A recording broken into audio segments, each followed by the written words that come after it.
السلام عليكم ورحمة الله. بترا بدر تفجر مفاجأة نارية خلال شهر يونيو حزيران 2026. استعدوا لهذا الحدث المرعب. في البداية ما ننساش نعمل اشتراك في القناة ونفعل الجرس عشان يوصلنا كل التوقعات الجديدة، حيث تضمنت التوقعات الأخيرة لخبيرة الفلك والروحانيات اللبنانية بترا بدر لعام 2026 وخلال شهر يونيو حزيران والسنة التي تليها مجموعة من القراءات السياسية والاقتصادية البارزة على المستويين اللبناني والإقليمي. وأبرز ما جاء في توقعات بدر الأخيرة أولاً عن الشأن اللبناني ومصير حزب الله، حيث أشارت إلى أن المرحلة تشهد خطة وتوجيهات لضربات موسعة تستهدف إضعاف بنية حزب الله العسكرية بما في ذلك الأنفاق والقيادات الميدانية، لكنها أوضحت في نفس الوقت أن هذه الضربات مركزة ومحددة ولا تستهدف المدنيين في مناطق مثل بيروت أو بنفس هذا الشكل. المفاوضات وسلاح الحزب، حيث توقعت أن يتجه الحزب في نهاية المطاف إذا لم تنجح المساعي الدبلوماسية عبر الرئيس نبيه بري نحو تسليم سلاحه أو التبرع به للجيش اللبناني، معتبرة أن المنطقة تتجه نحو مرحلة هدنة سلام ممتدة وترتيبات دولية جديدة. وعن الملف الاقتصادي تقول بترا بدر فقد لفتت إلى وجود انفراجة أو تحسن مرتقب في أزمة المصارف اللبنانية تبدأ بوضوح بين شهري مايو وأغسطس من عام 2026، وبذلك فقد انتهى شهر مايو، فتبدأ من شهر يونيو حزيران من خلال حلول وقرارات وعروض من مصارف عالمية تريح المواطنين أو تريح المواطنين. وتحدثت بترا بدر عن دور بارز ومحوري لقائد الجيش اللبناني جوزيف عون وتنسيق مباشر وتواصل مع الإدارة الأمريكية برئاسة الرئيس ترامب مع توقع انتشار للجيش الأمريكي والبريطاني في بعض النقاط. أما عن الشأن الإيراني والسوري فقالت بترا بدر توقعت ضغوطا هائلة واستهدافات واغتيالات تطال شخصيات إيرانية بارزة حتى نهاية شهر يونيو 2026، بالإضافة إلى مظاهرات مليونية حاشدة في مدن مثل شيراز للمطالبة بالتغيير، مما قد يؤدي إلى تغييرات جذرية تشمل الدستور والنشيد الوطني وحتى علم الدولة، مع صعود المكون الفارسي للواجهة مجددا دون سقوط كامل للنظام الإسلامي كبنية.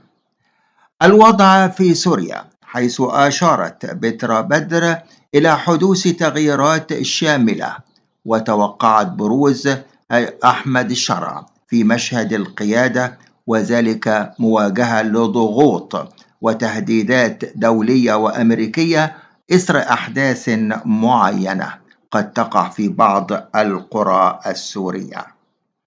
أما عن التوقعات الاقتصادية الإقليمية والكويت تقول بترا بدر أن أسعار الذهب والعملات فقد أشارت إلى مرحلة تصحيحية وانهيار في أسعار الذهب والفضة والبورصة بعد فترات من الاضطراب المرتبط بالتوترات بين أمريكا وإيران، لتعود الأسواق إلى الاستقرار لاحقا.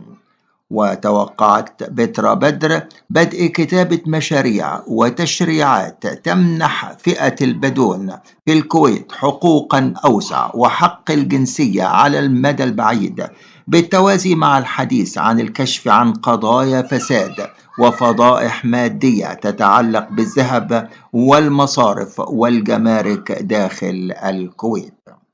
أما عن فلسطين المحتلة والمنطقة حولها فعن معبر رفح والداخل الفلسطيني تقول بترا بدر فقد تحدثت عن أمواج بشرية تخترق الجهتين عند معبر رفح توقعت فتح صفحة جديدة لفلسطين تكون فيها بخير بعد عام 26 بالتزامن مع تغيرات في الحكومة الإسرائيلية لتصبح أكثر اعتدالا وتوقف الاستيطان.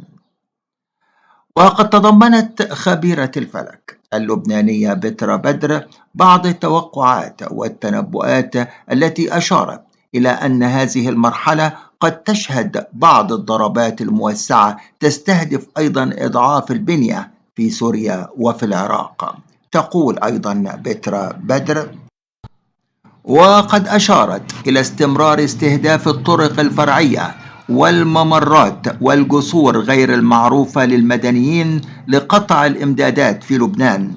توقعت تراجع أيضا زخم الضربات الكبيرة مع التوجه نحو مفاوضات وهدنة صعبة لعودة أهالي الجنوب وانسحاب إسرائيلي تدريجي.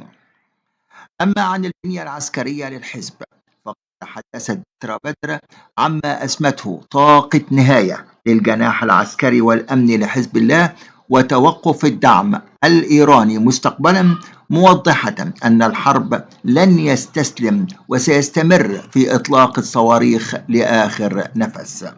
أما عن الانتخابات والرئاسة فقد توقعت وجود تهديد أو ضغط خارجي يفرض على القوات اللبنانية إجراء الانتخابات الرئاسية بالتوازي مع دور بارز مرتقب لقائد الجيش جوزيف عون وانتشار قوات فرنسية في الجنوب كبديل للأمم المتحدة.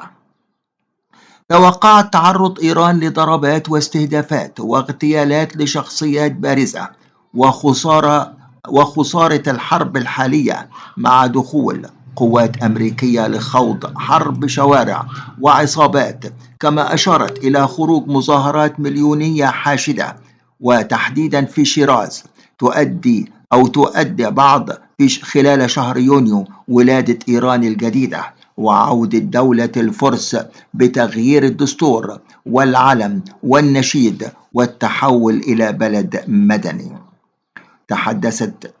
تحدثت بترا بدر عن زيارات دبلوماسية هامة لسوريا تجعلها بمثابة البطل الدبلوماسي في محيطها. توقعت بروز لافت لاسم أحمد الشرع في مشهد القيادة ولقائه بالرئيس الأسد مع حدوث تغييرات في بعض كلمات النشيد الوطني السوري.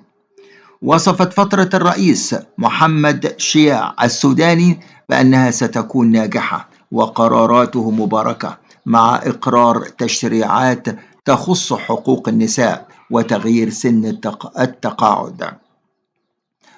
تحدثت بترا بدر فقد حذرت المستثمرين من أن الذهب سيسبب ضغطا نفسيا كبيرا نتيجة هبوط تدريجي قوي قد يصل إلى مستويات 3000 أو 2800 دولار للأونصة بفضل بوادر سلام عالمي وقرارات لترامب.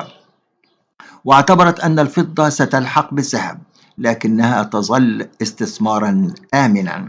توقعت صعود مخيف وغير مبرر للعملات المشفرة يتبعه هبوط مفاجئ بسبب حيتان المال، بينما توقعت هبوطا لأسهم الناسداك يعقبه صعود تدريجي يحقق أرباحا ضخمة مع دخول عملات ومعادن آسيوية جديدة للسوق.